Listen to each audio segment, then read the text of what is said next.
Hey everyone, Eric Watson here, freelance writer, player of games, writer of words, recorder of videos, and online role-playing aficionado. I'm here with another DM's Guild review, which is my written and video review series, where I take a look at the adventures and supplemental material at the Dungeon Masters Guild website. This video, I'll be taking a look at the DM's Guild supplement, Magic Potions and Ingredients, designed by RPG Papercrafts, aka Jos von Egmond, for Dungeons & Dragons 5th edition. A review copy has been provided for the purposes of this review. So we switch on over. Where am I at? Where am I at? There I am. Hello. Magic potions and ingredients. So, magic potions are always a big part of any RPG, but obviously especially Dungeons & Dragons. Healing potions are obviously a big one. There's potions of, all kinds of magical effects, invisibility, and poisons. It's always been a part of it, but there's been a real lack of rules in how players can maybe make their own potions. And they even get things like, an herbalism kit, and I think there's maybe like whatever the mortar pestle combo is. It's one of those things where you get all those neat like tool proficiencies at level 1, and then players just completely forget about having them for the rest of their campaign. At least that's the case, in my case, has been. The Player's Handbook has almost no information on potion crafting, and even the Dungeon Master's Guidebook is mainly just entries of other potions that you can find as loot. There's really no information on making your own potion. So this supplement fills in a really nice gap if you want to get more into giving your players the freedom to make their own potions by giving them skill checks and, as I said, 30 new potions with which to craft and create, which is really fun. So let's take a look at what we get here. And you can see right away you've got a nice professional layout, and I love that it does the formatting of a professional 5e material with the like banners, and then the bottom for the Guide to Magic Potion Crafting for the dabbling and skilled brewing enthusiast. And it's really written as like an in-game guide that your actual player character would read, as opposed to an informative like rule book that the player would read. And that's an important distinction. It's something that I was watching an interview, I think it was Chris Perkins doing D&D Beyond, where he said, if you're making D&D material that you want to sell or have other people read, you need to make it a fun read, which is an important concept that not a lot of material on the DM's Guild does. It does a good job of giving you all the rules and the information and, lore and mechanics and all that, but is it just fun to read for the DM who is reading it? And this one is. I think it does a really good job of that. It does, it's written like you're, like almost like a brewing for dummies, like welcome to the world of brewing, that kind of thing. Your first steps in brewing. Isn't potion brewing for witches? Hell no! Like, that's fantastic. Everyone who finds a passion in potion brewing should be allowed to brew. Since you've made it this far into the guide, dear reader, pondering over this question, we challenge you to give it a try. That's great. I love being able to read. It's more immersive to be able to read it from that perspective, and makes it so you could even share portions of this with the players if you wanted to, just literally like that text, even though this is basically just for the DMs. However, that same philosophy also extends to the potion descriptions and makes those really fun to read as well, and we'll get into that in a moment. So those first couple pages kind of give out the basic rules for potion crafting, and it's just comes down to skill checks. Nature, survival, arcana, and religion are the skill checks you can use, and it's actually broken down between potions. So some of the more obviously magical potions would have arcana checks. Some of the ones that have to do with maybe like hunting would be survival or nature. So it all fits pretty well. Obviously you can use herbalism and brewer's kit. You don't even have to be proficient in any of these skills. It says you could just dabble, but that would incur disadvantage. And if you fail by having that disadvantage roll, or if you roll a natural 1, then that gives you the negative effects table of a foul potion. This is a really, really fun table that reminded me a lot of the Wild Magic Surge table. It's a D100, although I think there's only 10 entries here. So they're just slightly more percentage, I guess, than a straight D10. But there's a mixture of just like fun stuff, like you smell like fruit for 24 hours, all the way down to like you blink in and out of existence, or you you suffer from paranoia with severe hallucinations. Shadow creatures become tangible and can hit you with psychic damage. And the last one is you become delusional and remember how to summon a demon. And there's a demon summoning table down here where you literally accidentally drink a potion and be able to summon a hostile demon. So that's a really fun table that has the whoops, you failed really badly at making this potion.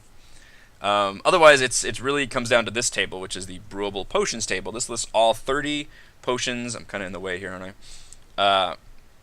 From healing potions to stat enhancing potions to, again, magical effects like water breathing, invisibility, and a lot of these are just straight up from the Dungeon Master's Guidebook. Obviously, DM's Guide has like fire resistance potions and water breathing and that kind of thing, but this one adds, again, the ability to actually craft these potions. So the DC is listed. The balance level seems pretty tricky because some of these DCs are real high, but again, you got to be careful about letting your players craft invisibility potions. Like that can seriously break some stuff. So I can see why that's going to be a tricky thing. And there's a rarity listed for the ingredients that are used, and it's supposed to be that ingredients. Let's see, yeah, it's on this page. Like a very rare ingredient could cost anywhere from 250 to 500 gold. So there's a really tricky balance there, and it's almost impossible for me to tell just at a glance. Like I have no idea how well balanced that is in terms of, you know, is that gonna still motivate the players to want to be able to do that, to be able to spend that much money to have a chance at failure? But on the other hand, they get to make some really good, useful potions. So I don't know where the balance lies there. DMs can probably play with it a little bit. Certainly, you know, nice thing is it says this note to the DM. I'm in the way here. Let me move it out of the way. This note to the DM section right here, which states, you know, be careful not to overwhelm your players with every option, and that's good. Merge them slowly in the mechanics of potion brewing, give them a limited amount of choice, start with common plants and potions, and use more rare potions as loot to give your players a taste of what is possible. I like that quite a bit. Don't just jump in there and say, okay, hey, you're a wizard character, you know, you want to make potion brewing a thing, then here's all this new mechanics and information and stuff you can do. That can be very overwhelming, and this supplement accounts for that and says, hey, let's just start them off with some easy potions, easy mechanics, let them go into it. I would even count that as like, okay, you have to make these first before you can even realize how to make these, which could work very well, and I think offer a fun incentive. And it doesn't have to just be wizards. Like I said, there's nature, survival, arcana, or religion. So you could have druids, rangers, clerics, paladins, just anybody who would be the least bit interested in being able to form this, or, you know, and really give somebody a reason to be proficient in the herbalism kit, and what is it? There's a brewer's supplies, apparently, and iron pots. You know, you can have all these tools, and I like that. You know, have these little extra things, give players a better incentive for doing it. Even if they just want to craft potions and sell them, that could be a fun thing one player might want to do, is literally just carry a bunch of clink, clink, clink, clink, you know, potions, and the next time they show up in town, they sell their wares and make a little bit of money. Players love making money. D&D, the capitalist enterprise. So that can be a lot of fun. And I like this chart a lot. It breaks everything down. And easy at a glance, you can see which skills are required, what's the DC, what page you can find these potions on, and their rarity, which is nice. Then it's organized by type of potion. So you have potions of healing, poison, all the stat enhancements, and every single entry is given a nice little piece of art. This is like watercolor art too, really nice. You've got your skills required, your ingredients required, the mechanical effect it gives, a recipe description, which is very much like a cookbook, and a little bit of flavor text at the end for every single entry, and that's amazing. And they're funny. It's really enjoyable to read. For example, the description for Blimberry juice is that overconsumption can have a laxating effect. And then you read this note at the bottom here. We found out about side effects after 6 bottles of Blimberry juice. Please read the manual. That's great. That's really funny.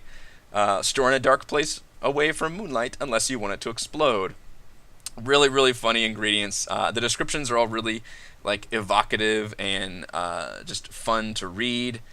Imbue the brainberry with a divine channel and boil it in 2 cups of water. Concentrate on your deity as you gracefully drop the astral tulip petals into the brew. Let it boil for half an hour. Let it cool and pour into a container of your choice. It's that mixture of, the fantasy stuff in there, but also it just reads very much like a brewing instruction manual. And how do you make an instruction manual fun? Because you put that little flavor text in there. Despite the name, you can't actually lift mountains, but you can move boulders. Somewhere in the process of this brew, a boar got hurt. It better be for very good reasons. These are all really enjoyable, and sometimes they are mechanical too. Consumer detects poison with a nature check or passive nature skill of 10, 14, and 18. Again, the balance level is pretty tricky because obviously the more powerful potions require a more difficult DC skill check in order to succeed. So, for example, Thunder Juice, which, man, these potion names are on point. Really, really good potion names all throughout. Thunder Juice requires a religion check of 22, which is really hard. It gives you instant strength plus 3 for an hour, which is solid. But afterwards, the consumer must succeed on a DC 14 con saving throw or take 3 levels of exhaustion. Oof, that is rough. And it's a exponential here. There's a +1, +2, and +3 with DCs of 14, 18, and 22. But man, I don't know if anybody would want to risk getting 3 levels of exhaustion. I mean, yeah, upping your strength by 3 for, a fight or 2 could be really nice, but yikes. So, and again, that's the hard thing is I don't know the balance level here. I don't know is that motivating to actually make these potions? Is it just motivating enough to maybe make one occasionally and use it?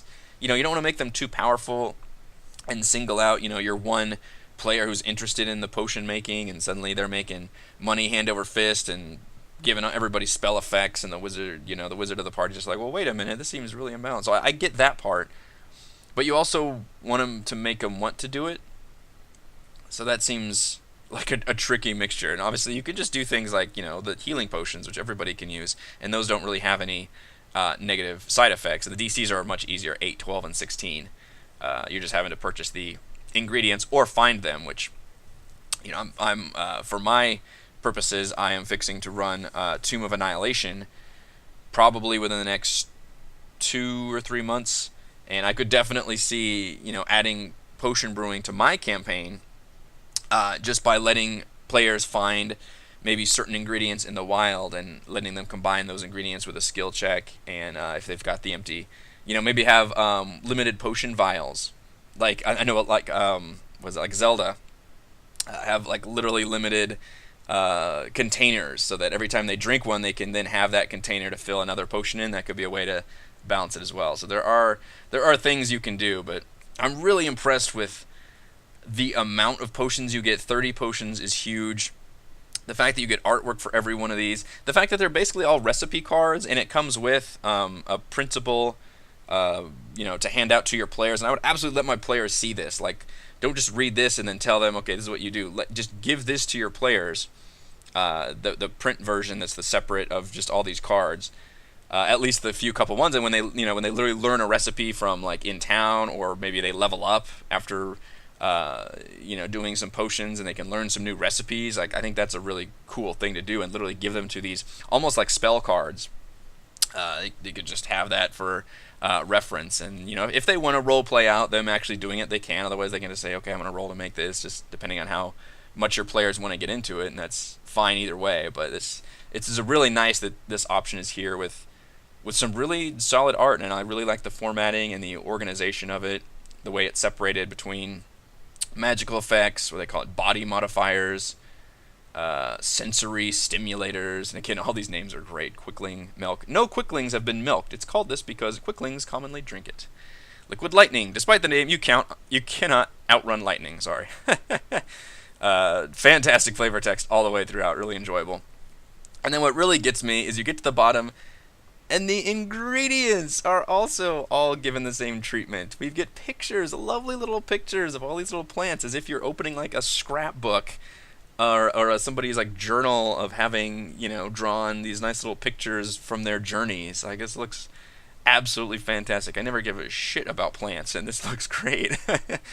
And again, listed by the rarity, which is the little symbols, their location, their fruition, fruit, when they bear fruit. I was trying to say, and which ingredients are actually harvested. This is incredible. I just love the attention to detail here. It's absolutely fantastic. I was blown away that the ingredients are actually given this much detail. Frostleaf, a plant that only grows in extreme cold areas. The leaves freeze water upon contact. It must be heated to iron melting temperatures before it can be processed. Location: Arctic tundra and high mountain. That is absolutely amazing. Kudos to adding all these. And we get a final table, just in case you need a bit more organization, which is ingredients by which potion uses those ingredients. And again, you can choose whether you want to use these ingredients or not, but the fact that they're all here and they're all given that level of detail is really nice and really motivates me as a DM to want to be able to use all these ingredients and all these mechanics in my campaign, even if I'm only going to use some of the potions, or maybe I'll come up with some of my own potions as inspiration. But the fact that it gives you these rules and mechanics, and they're pretty easy to learn.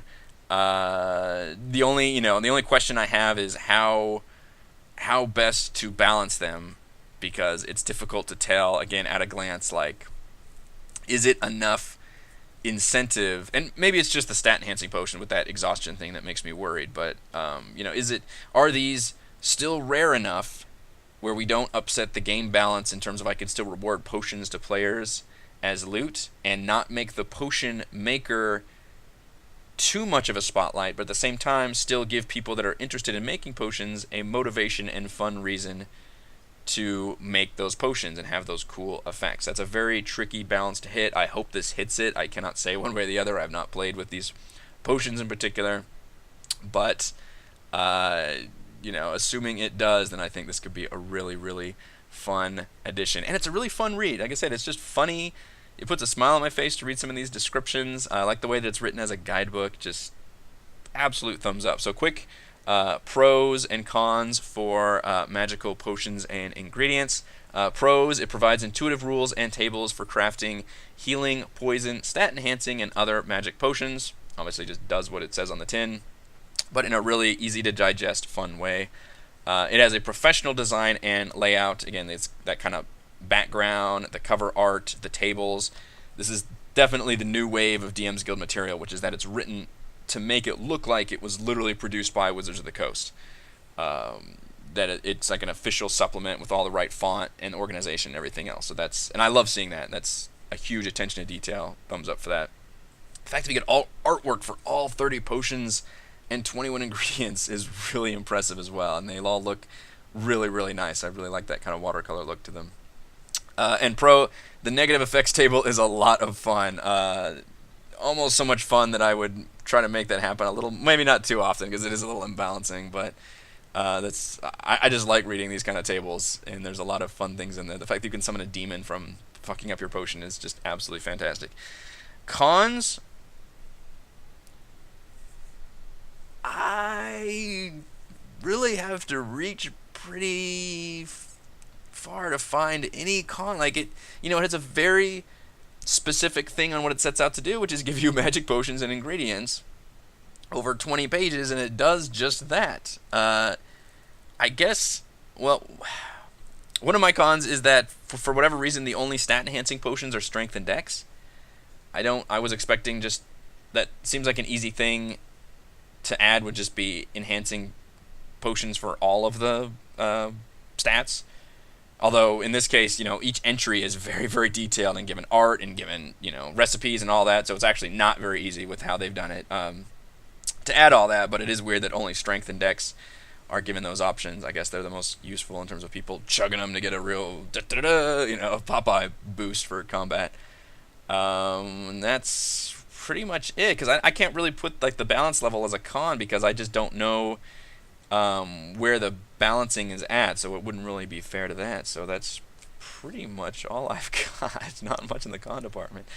So final verdict: magic potions and ingredients provides everything you and your players need to add potion crafting and alchemical fun into your campaign. So thank you to everyone for watching this video review. You can see my written review at roguewatson.com. You can follow our own D&D adventures here on my YouTube channel. Thank you.